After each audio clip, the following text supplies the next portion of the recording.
आज हमने बहुत अच्छी बात क्या कहें, किसी संत की भविष्यवाणी सुनी थी, किसी ने भविष्यवाणी की।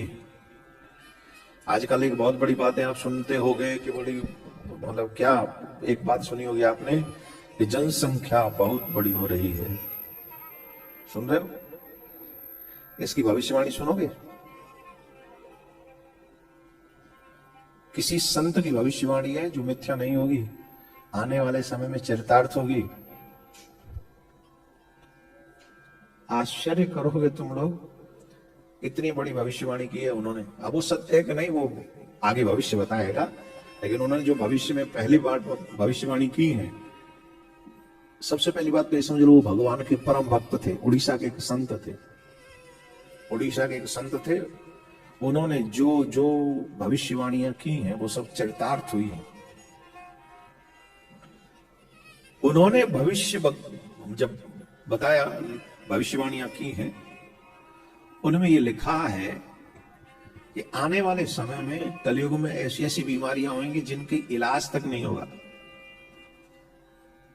ऐसी ऐसी बीमारियां होंगी जिनका इलाज तक नहीं होगा। और जो सूर्य दयालु है, सबको प्राण देता है, वो प्राण लेने वाला बन जाएगा। आप देखिए, सूर्य की किरणों से कैंसर होने लगा है। कई किरणें ऐसी होती हैं कि अगर वो बॉडी में कहीं प्रवेश कर जाए तो वो प्राण लेने का कार्य करती है। मुझसे ज्यादा साइंस पढ़े लिखे लोग जानते होंगे। सूर्य के विषय में ऐसा कहा। जगन्नाथपुरी के मंदिर के विषय में यह कहा कि बार बार वहां ध्वजा गिरने लगेगी, क्योंकि जगन्नाथपुरी की ध्वजा, मंदिर की ध्वजा कभी गिरती नहीं, वो गिरने लगेगी। अभी तो बाद में, पहले कुछ समय पहले पता चला उसमें आग लग गई थी, राइट। जगन्नाथपुरी में समुद्र का जल इतना बढ़ जाएगा कि जगन्नाथ भगवान को अपना स्थान छोड़ के दूसरी जगह पे जाना पड़ेगा। बहुत सारी भविष्यवाणियां उन्होंने की है। आपको डराने वाली बात, बहुत बड़ी डराने वाली बात, जो शायद आप लोग मानेंगे नहीं, और तब तक नहीं मानेंगे जब वो तक वो स्थिति सामने प्रस्तुत न हो जाए। उन्होंने तो यहां तक कहा है, उस भविष्य का वक्तव्य देते समय, ज्यादा हम नहीं बोले, अभी आबादी कितनी है? ये तो हमारे देश की, पूरे वर्ल्ड की आबादी 6.5-7 अरब है।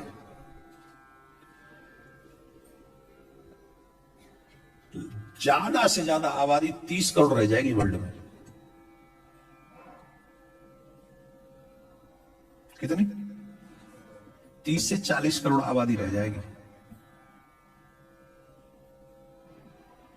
और उससे भी ज्यादा खतरनाक बात, मतलब एक अच्छी बात यह है कि 30 करोड़ सिर्फ भारत में रहेंगे। 30 से 40 करोड़ अगर आबादी रहेगी, 40 करोड़ समझ के चलें तो 6.5 अरब लोग समाप्त हो जाएंगे।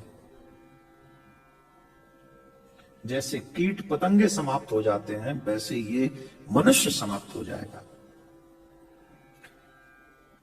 पूर्णतः नहीं होगा, फिर भी 30 से 40 करोड़ लोग बचेंगे, जिसमें से अकेले भारत में 30 करोड़ के लगभग लोग बचेंगे। अब वो 30 करोड़ बचेंगे कौन से?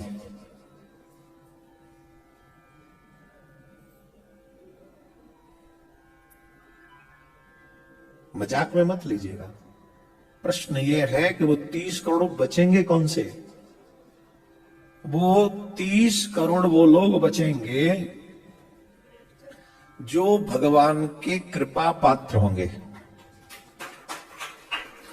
हाँ, जोर से बजाओ।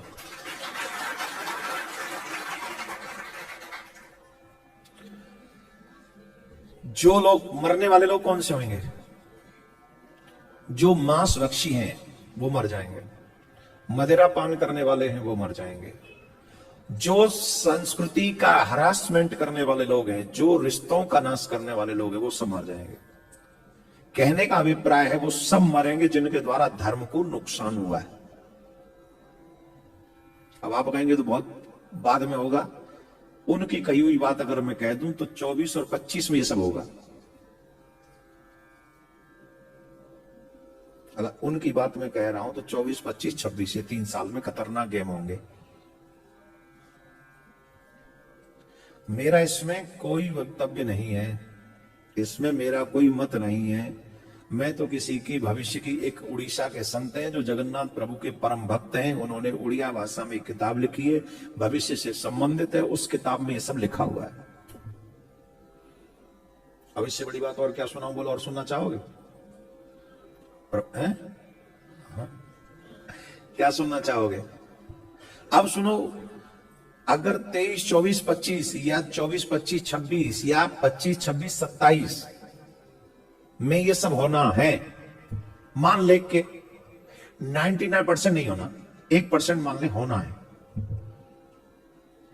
तो आपको 150 करोड़ का है ये हमारा देश इस समय लगभग, इसमें से कितने बचेंगे?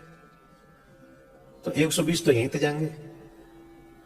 120 करोड़ तो तुम्हारे देश में से जाएंगे। टिकट कंफर्म अगर उनकी भविष्य के अनुसार हो गई हो, भविष्यवाणी के अनुसार, तो 120 करोड़ों की टिकट यहां से कंफर्म है। बड़े बड़े मकानात, बड़ी बड़ी दुकानात, बड़ी बड़ी व्यवस्थाएं, बड़ी बड़ी गाड़ियां, बड़े बड़े झूठ, बड़े बड़े अधर्म, बड़ी बड़ी ये सब चीजें किसके लिए?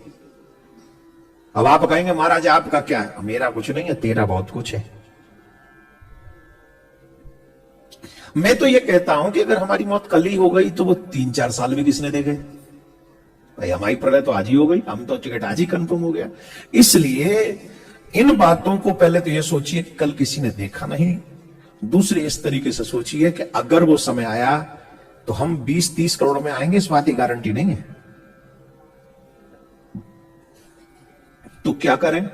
आज ही निश्चय करें कि हम बुरे कर्म नहीं करेंगे, हम गलत रास्ते पे नहीं जाएंगे। भगवान मारे या बचाए, अगर मारेगा, मरना भी पड़ा तो अच्छे बन के जाए ना। वहां मरना भी पड़ा, सपोज उस 120 करोड़ में अपन का नाम आ गया, लिस्ट में अपना टिकट कंफर्म है, तो कम से कम ऐसे तो जाएं कि ठाकुर जी का अच्छा, उसको बात के सुनने के बाद तुम सुधर गए थे, कोई बात नहीं, चलो इट्स ओके, अब तुमको जब समय अच्छा होगा तब भेजेंगे, तब तक तो हमारे पास रहो। कम से कम उस क्या बोलते गुड बुक्स में तो तुम्हारा नाम आए।